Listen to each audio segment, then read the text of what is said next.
It is absolutely hilarious.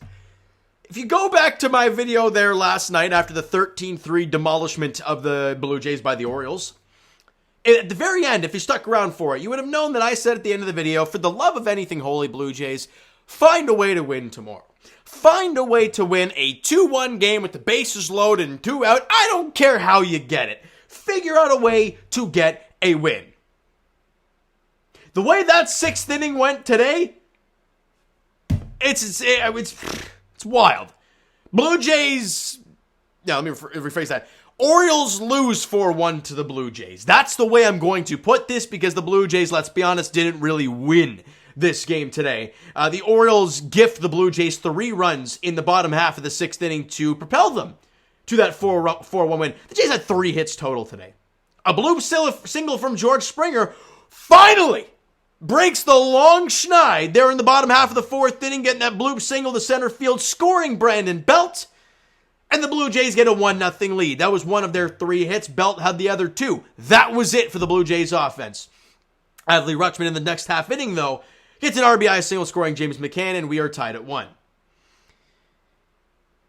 And then the absolute floodgates open in the 6th. After Kikuchi leaves the game going 6 really strong innings, which shocks me, because the reason I say it shocks me, not because Kikuchi's had not a good year, because he's had a great season to this point.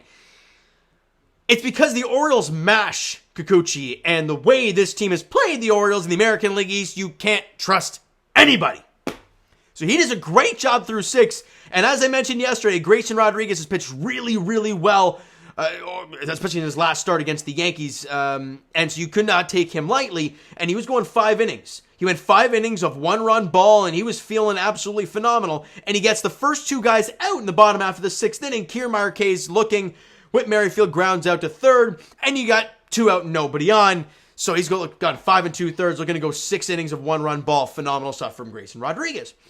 He then walks Brandon Belt and walks Vladimir Guerrero Jr. So that's the end of his night. They bring in Shinichiro Fujinami, who ain't great.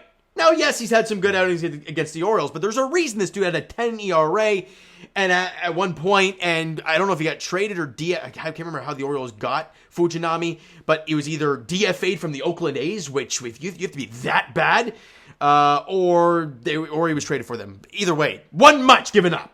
So he comes into a game with 2 on in a 1-run in a tie ball game, and I'm like, this is crazy to begin with.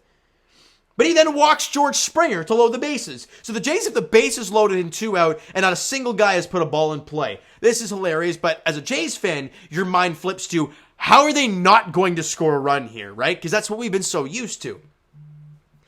Then we forget how really, really bad Fujinami is. Because then he plunks Matt Chapman in like the lower back, maybe upper tuchus, whatever way you want to look at it for Matt Chapman. He gets hit by a pitch. So that is how the Blue Jays get the lead 2-1. Brandon Belt comes in to score. And the Blue Jays, just like that, have the lead. And then Danny Jansen comes up. And you still have the base loaded and 2 out, but it's another batter. He gets hit about the lower wrist on the back wrist for Danny Jansen. He was okay, thank God. But that's how you score another run. And you're like, what the hell is going on? The Jays have not put a ball in play. They've had 5 guys reach base and scored 2 runs. What in the world? This is why I started the video off saying the Orioles lost to the Jays, and the Jays didn't beat the Orioles, because this inning was bananas. Then Dalton Varsho comes up, and it's a ground ball to short, broken back ground ball to short, and Mateo just boots it. Just flat out boots it. You know, in comes George Springer. Everybody's safe. And the Jays lead at 4-1. They do not get a single hit in the inning. They score 3 runs. What? Absolute banana land. I have no idea what just happened there, and the Jays have a pretty good lead there, 4-1. You feel pretty confident now with your bullpen, as good as the Blue Jays bullpen is. I do have faith in them. You know, yes, Genesis Cabrera had a tough day yesterday. Yes, Jordan Hicks had a tough day yesterday. But again, I'm not upset with what the Blue Jays bullpen looks like. Even Nate Pearson had a rough day yesterday. I feel confident in them in games, especially when you have a 4-1 lead, right? So I look at that situation, and I'm like, okay, lock this thing down now. Jimmy Garcia goes out there for the 7th, shuts it down. Then Jordan Hicks goes back out there for the 8th, and we're like, boy, oh boy, if there's a better time for this guy to show us what he's actually worth and not what we saw yesterday. Let's see it here. And with nobody on, or nobody out, and a guy at first after he walked the first guy, so not a great start to the inning, he faces Anthony Santander. And it's an 0-2 pitch, and that, ladies and gentlemen, you gotta watch this. This is why Jordan Hicks is as good as he is.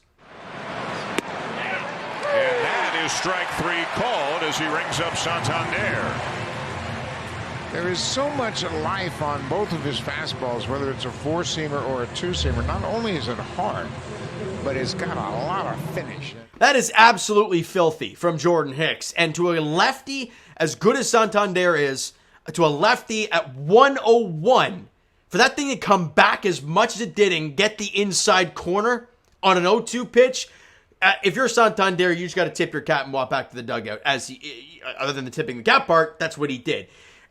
Great stuff from Jordan Hicks, then gets the double play to end the inning, so a great job from him, getting the scoreless, and ends up picking up the hold in the top half of the 9th inning, Eric Swanson goes out there, gives up a one out single, and gets a couple strikeouts, and to end the ball game, he picks off, I think it was Westberg, at first base. If you're Westberg, you cannot get picked off there with 2 out.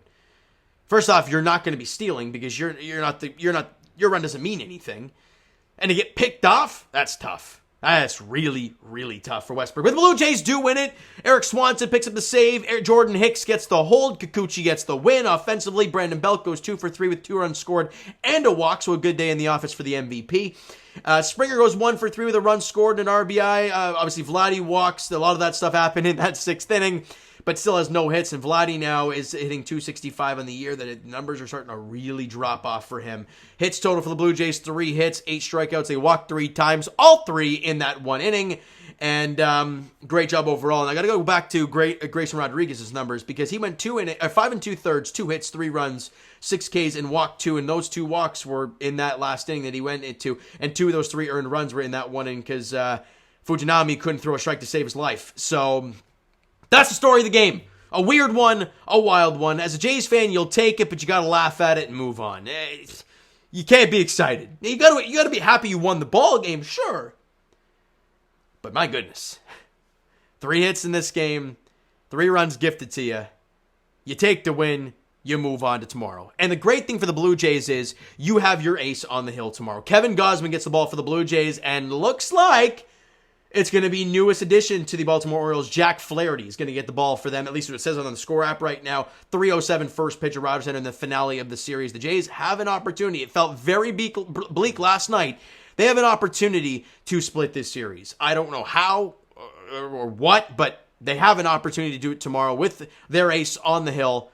Let's see what happens. All right. So you know what, guys? That is going to do it for this one. If you enjoyed the video and the win today, and that's about it. And sure, Springer, getting off the schneid and Jordan Hicks doing a clean inning of work. I don't know. Pick what you want about this game. Enjoy it. Watch the replays of those specific moments because otherwise it wasn't a great ball game. The offense still stunk and nothing's really changed from that. All right.